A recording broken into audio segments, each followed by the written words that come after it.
Apparently there's a video going around saying Alex the trucking guy got fired. Augustine Ramos has reacted to my Alex the trucking guy exposed video where Alex got fired from JP Transco that I did not too long ago. So first off, it seems like this is a hit piece. It seems like I'm going after Alex. And not to mention, we don't really need an intro like that in these YouTube videos. People with channel intros, they got that idea from like cable TV shows, Netflix series. They have an intro sometimes, but this is YouTube. We don't really need an intro. Well, sorry to say, first of all, here's my intro.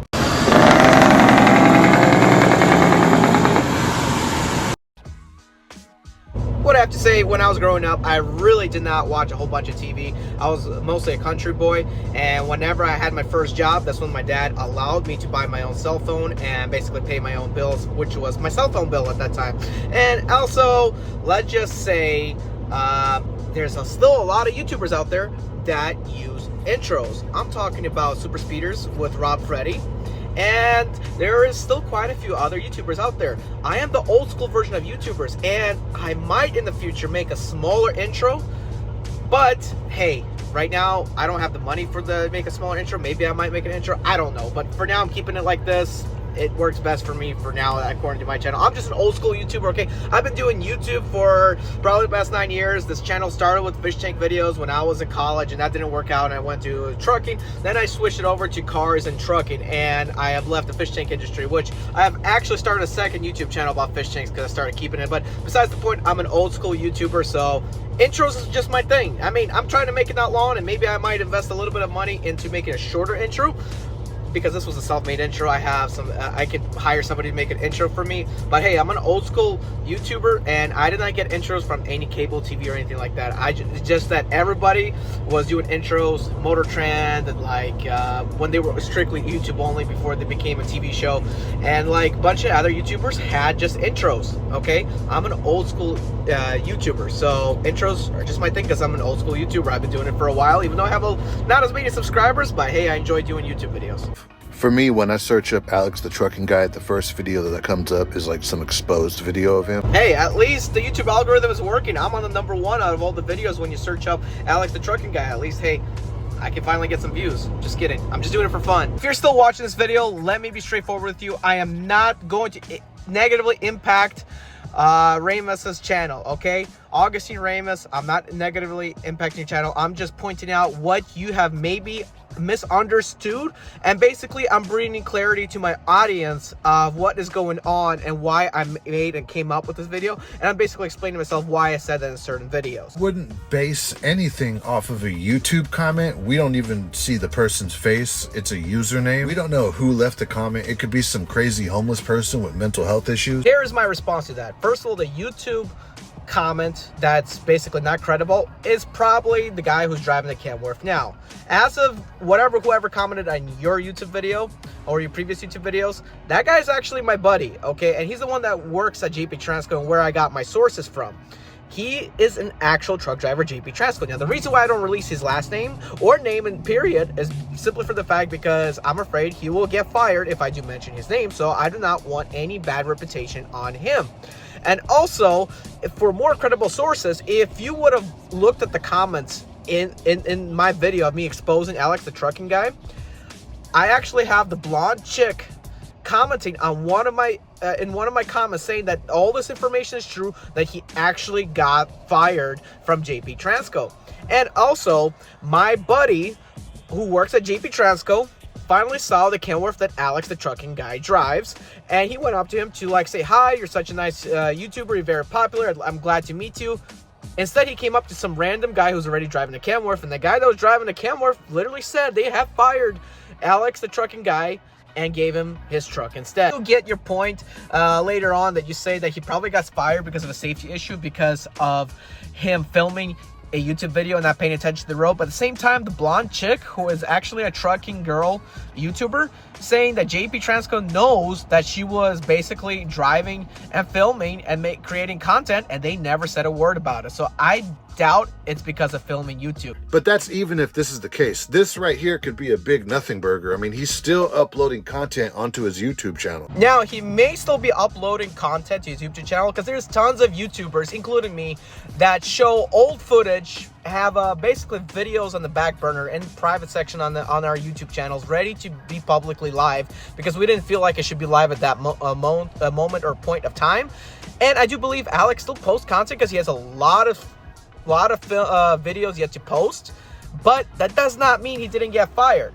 He got fired and everyone's claiming he's posting old content. Just check out on my video and you'll see there's a whole bunch of people saying he's posting old content.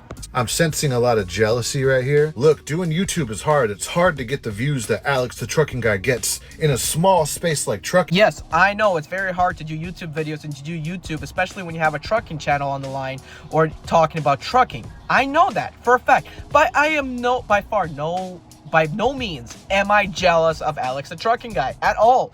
I could care less if he has 50 million subscribers. I could care less. All the props to him is making money. All the props to him. I don't care.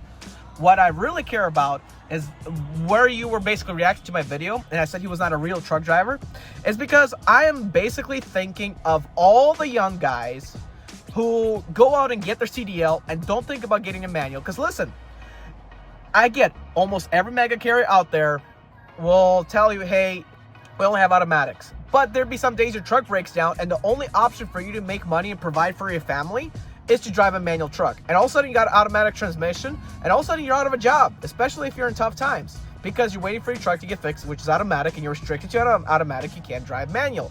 And here's the reason why I call people who don't know how to drive a manual not real truckers. I don't care about the ones that drive an automatic and can drive a manual. They're not restricted. I really care about the ones that are only driving automatic and are restricted automatic, simply for the fact that they were taught in CDL school, hey, you don't need to do a manual, everything's automatic. And they're all taught to basically sit behind the steering wheel, hold the steering wheel, which what we call steering wheel holders, and they don't know anything else. They don't know what it is to drive like with the manual. All they care is about driving it like a truck, like a car, and all I do is see them on their phones watching a movie, sticking their leg up in the air on the dash. If you were driving a manual, 9 times out of 10, you probably won't do that, and if you are, you're pretty dumb. You don't ever want to put your leg up in the dash, especially the manual, because you may need to use the clutch when you're braking, and especially it's just dangerous and period to put your leg up on the dash.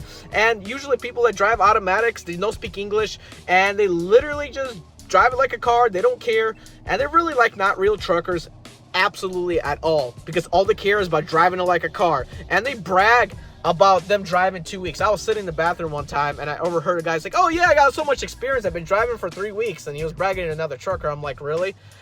When I started trucking, I wasn't even bragging that I was had three weeks of experience of just getting my CDL and starting working for a company. And also, basically, if you talk to the old school truck drivers or any truck drivers that have been in the game for at least minimum 5 years and even minimum 10 years, they will laugh at you if you have an automatic restriction and that you are basically a real, you are claiming you got experience, because you were not, because they were like, you don't know how it is to drive a manual, what kind of experience that actually teaches you.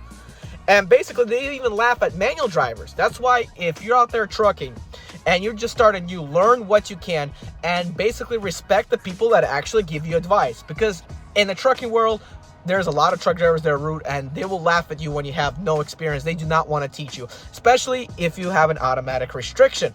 I'm telling you, trucking is not the way that it used to be. They were real truck drivers. That's why they call the truck drivers with automatic transmissions that are driving. They're like, yeah, I drive a Volvo. I'm one of the new breed of super truckers. People laugh at those when you're in an automatic. Now, I get that. Everyone has to make money. If you're stuck in an automatic, so be it. But you cannot have an automatic restriction on your driver's license, on your CDL. If you have one, get it taken off. And make sure you know how to drive a manual, because you may need it in your life. So that's why I actually called it out like that, because everyone cares about is filming, driving it like a car, and nobody actually gets the experience that they actually need. Yes, I have proof of that. I'll give this guy some brownie points right there. You know, Alex, clean your pee jugs. You don't need a whole jug of piss. Like, dude, are you like downing gallons of water when you're driving? Dude, that's nasty. We all piss in a bottle. You could piss in a bottle, you could piss in a Gatorade bottle. A whole jug and you keep it in your truck? Dude, when you go and throw that away, you know, someone at Love's or Pilot Flying J or wherever you stop at the rest area, they're gonna come into contact with your huge piss jug. Dude, that is pretty bad, Alex. You don't need to do that. One thing that both me and Ramos agree on is Alex's pee jugs.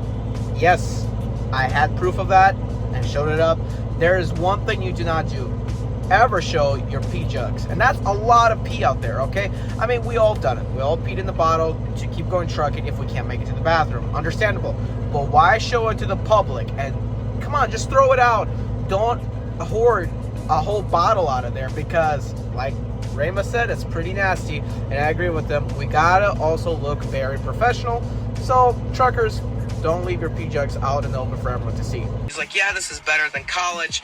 I'm gonna make my money right now, and then in a couple of years I'm gonna retire and be rich.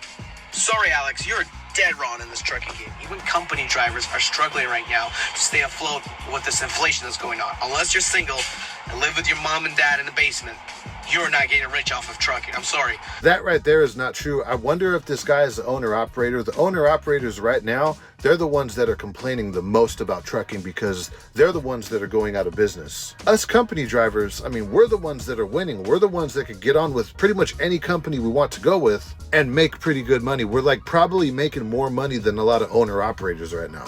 Let me tell you something. First, I'm not an owner-operator, okay? Actually, I'm a fuel hauler, and I'm a company driver. And I can tell like being a truck driver, it still can be on a low pay.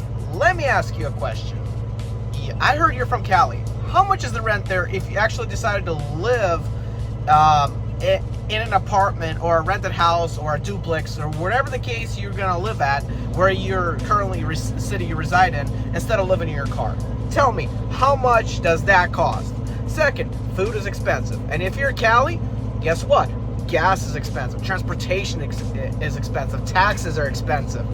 Cali is one of the worst states to live. So if you're making $1,500 a week, $2,000 a week, and you live in Cali, you're pretty much screwed in terms of financially. You may not be able to keep up. Like if you're making $2,000 a week, let's just say that.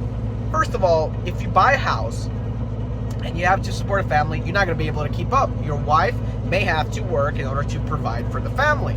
That's how bad the financial situation is. So don't even tell me that company drivers make money. It depends where you live at, okay? Like I said before, the only way you can retire in trucking is if you live in the basement with your mom and dad, and your mom and dad does not make you pay for anything. That is absolutely the only way you'll retire rich. And Alex, the trucking guy, he's actually single and pretty boring person according to the comments I heard. That he, from looking through all his videos and all the videos about Alex the trucking guy, he's literally single, boring, and has no social life. So he pretty much lives with his parents probably, and that's how he collects his money. Other than that, there's no way you're gonna retire off of trucking. That doesn't have a lot of credibility. I mean, $1,500 according to your friend, unless if you're there and you're working and you're showing me some pay stubs and you're showing proof, I'm not going to take what anyone says. I mean, your friend who's working at GP Transco might not be running that hard. Might be in like a small dedicated lane where there's not a lot of freight on his account. Alex, the trucking guy, from what I see, he seems to be going all over the United States. Dude, he's probably running pretty hard. And if he's not, he's making money on YouTube. It seems like this guy is just jealous, like he's going after Alex. That I want to get out of the way, completely 100% out of the way. I am not jealous of Alex, the trucking guy. Off his YouTube channel, nothing. I could care less how much money he makes on YouTube. I could care less. Yes, I want to get there, but I could care less. But with him running all over the United States, that could be a lie. He possibly could be posting a few videos where he actually makes long hauls, but in between, he's just making a little small freight running back and forth in the Midwest. Because my friend that I talk to every day, who says how much he makes, basically, I asked him, I was like, hey, if I go to work at JP Transco, will I be able to have the lanes I want and be able to run hard? He's like, no, because JP Transco for the most part has Midwest lanes that are range anywhere from 300 to basically maybe max 600-700 miles, which is where he said he's running anywhere from 300 to 500 miles on each load, which for me, that's kind of low. I want to run. So if you're seeing Alex the trucking guy running all over the United States. It could be the very few runs he has when he actually is running for JP Tricycle, if he still works there. And also, you've probably seen footage of him working for another company of him running all over the United States. Get a big fat paycheck, and you're not going to retire. This shot kind of looks like he's holding a camera and he's driving in the snow, and he seems to be going a little fast for the snow right there. And it's at nighttime when the black ice is heavier right now. Dude, it just... First of all, I was not driving too fast for conditions at all. Like, at all. I remember that trip perfectly clear. I was in a Freightliner Classic XL pulling a Conestoga step deck, which is a very expensive trailer with a pretty expensive load. I was running anywhere from 25 to 35 miles an hour with my four-way flashers on, keeping a huge following distance. And about black ice, you're dead wrong. At a certain temperature, the sun does not matter. If it's ice on the road are gonna stay. Because the colder it gets, the harder it is to remove that black ice off the road. So sunlight or nighttime won't matter at a certain temperature. I've heard that from a lot of truckers, and I've heard that from weather scientists as well. Also, I was trucking with my wife. A lot of times, and this is not a really good example truck, a lot of times my wife would be in the sleeper and she'd pull up the camera behind me to make it look like I was driving. I had her do that a couple times. Or she'd be recording from the side. So technically I was a safe driver. I actually had basically a full-time camera crew with me, because she was wonderful. I miss trucking over the road with my wife. Mr. Ramos also mentions snow driving, how the way I criticized Alex for being a bad driver because he cannot drive in the snow. Let me tell you this. You as a truck driver, if you can't drive in snow, don't take a load out there, and simply don't work for a company that'll drive you to the get you loads to drive through the snowstorm and snows. Now, I understand roads are closed, it's snowing too much, maybe you don't want to chain, which I have never chained ever in my trucking career. If it was time to chain, it's time to go to sleep, because literally, and I mean, I've seen it right in front of my eyes. I decided to pull over to chain, but they close the road right behind me when I pull off an exit to chain at the truck stop, because in that particular highway, the only place to chain is at a truck stop. And Alex, the trucking guy, from what I've heard, only works banking hours, and whenever it snows, he doesn't want to move at all. Like Wyoming, if you get stuck in Wyoming, you're going to be stuck there for a couple of weeks in the wintertime, because it snows almost every day up there. If when they open the road, go. I don't care if you go 25 miles an hour. Put on your four-way flashers, go 25 miles an hour, because there's black ice. Now, if it's too dangerous to drive, obviously pull over. You got to have common sense. But you cannot shut down for 5 days when the roads are open just because you think it's unsafe, when probably, if not all, probably half the road is clear and you might not have to go through a whole bunch of ice at all. In my opinion, I would move like this. I would drive whatever the places are where the clear road is. It starts to get a little more patchy with ice, pull over to the very next rest area or truck stop and wait it out and keep going. At least keep moving, because companies do fire people over that basically when the roads are open and they don't move because they're too afraid to drive in the snow. So yeah, you gotta know how to drive in the snow if you take that load. You simply can't just sit idle for 5 days and not do absolutely anything. Like if you do absolutely anything, if you do absolutely nothing and just shut down and be like, well, I'm too scared to drive out there even the roads are open. In Wyoming, especially Wyoming, you could be sitting there for a while, because like there is no perfect day in the wintertime. It is always gonna be snow in Wyoming. All in all, in the end, I gotta say this. Alex, the trucking guy, please come out and clarify a few things, because there is a ton of people saying that you got fired. So please let us know what is going on. Later on, Augustine says some more things. He reacts to my to me on my channel, including saying that I'm trying to speak for other truckers, that they're in the bad because I'm in the bad financial situation. Well, truth be told, I'm not speaking for other drivers. It's just there's jobs out there where at whatever you're doing, as if you're trucking, you're not gonna make enough money compared to where you live at. Making $1,500 a week, maybe in South Carolina or it's Mississippi or some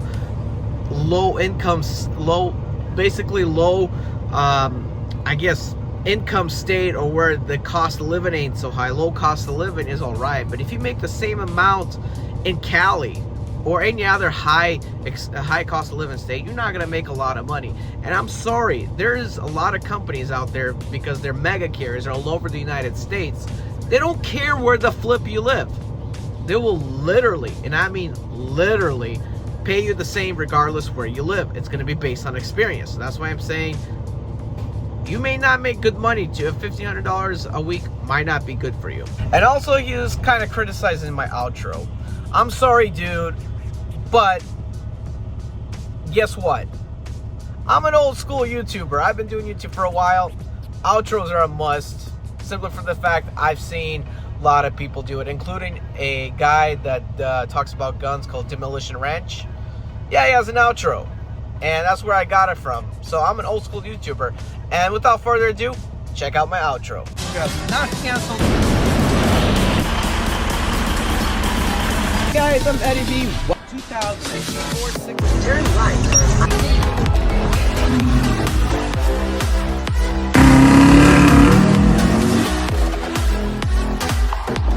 This particular package,